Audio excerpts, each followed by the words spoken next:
One way of thinking about it is that depression is a way of feeling bad in a downward direction, and anxiety is a way of feeling bad in an upward direction. It's almost like there's too much energy in your body. It needs to find a place to attach itself. Have you noticed that when you're feeling anxious, you can go into any situation and find something to feel anxious about? And then we think, oh, well, I got to change this situation. That's what's wrong. That person doesn't like me. I better leave. Or I got to stop going to that class. Or I got to quit my job because clearly the boss has got something.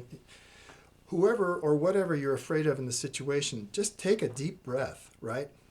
Because it may be that most of the fear is actually being generated internally. And your mind is just applying it to whatever situation you're in. That's the way it works.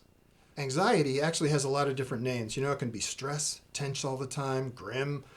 Sometimes it actually manifests as anger. Sometimes if it seems like it comes out of nowhere, it can have something to do with previous trauma that needs to be treated, and trauma can be treated.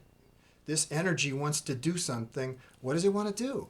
It probably wants to connect with people. It probably wants to play, but it thinks that all you can do is devote yourself to protecting yourself because the world is a dangerous place. Sometimes the world is a dangerous place, but we want to give you choices about whether or not you're going to feel afraid in situations that aren't actually dangerous. We want you to have the capacity to go into those situations and be playful, have fun, make connections, get on with your life. Here's the basic problem with anxiety.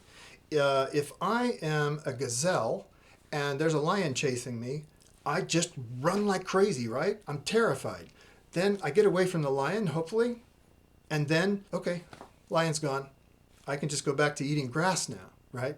But humans, we're more complicated. We've got all these symbolic memories and associations, very complex, right? So one of the things that happens is when we get excited or a little bit anxious or afraid about a situation, we don't know how to stop, right? And that anxiety starts to generate its own thoughts and feed the fire. There are tools, there are things that you can do first to recognize, oh, I'm amped right now, or I'm tense, or I'm anxious, afraid, or I'm in a panic attack. Okay, what do I do? There are things that you can do to settle your system down, just as if you were a gazelle, right? They just happen to know automatically how to do it. It's called engaging the parasympathetic nervous system. It's the part of us that says, okay, everybody settle down. Where's the off switch? How do I calm down? How do I bring myself down?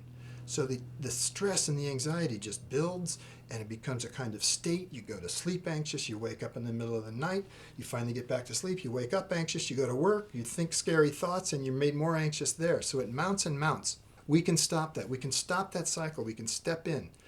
Listen, anxiety is natural. Everybody feels anxiety of one form or another. It's extremely common, and we know a lot of different ways to treat it. This becomes your one safe little island in the week. Instead of having to have the anxiety just knock you around 24/7, this is a place where somebody's going to sit down with you and we're going to find ways to stop it, to interrupt it, and to start to really free you up, teach you the tools that you need so that this thing stops taking over. This is very treatable, but you do have to make a phone call. You can do this. All you got to do is make the call, come in and sit down in a chair. Sure, it makes you anxious. Do it anyway.